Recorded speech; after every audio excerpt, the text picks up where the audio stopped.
All right, guys, so I put together this kit. This is every tool needed to complete this job of removing the ESL and the ignition switch, okay?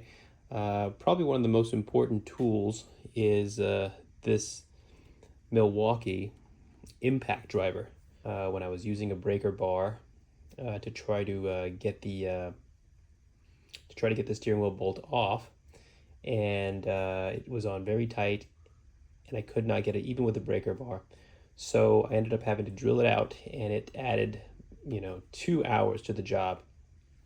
So very important to have this tool here. This tool alone is going to save you a lot of hassle.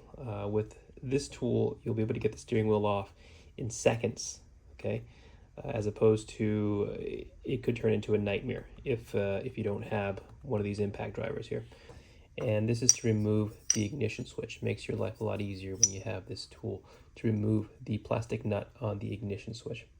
Okay, so I've done this job at least 100 times, and these are the tools that I use to get this job done.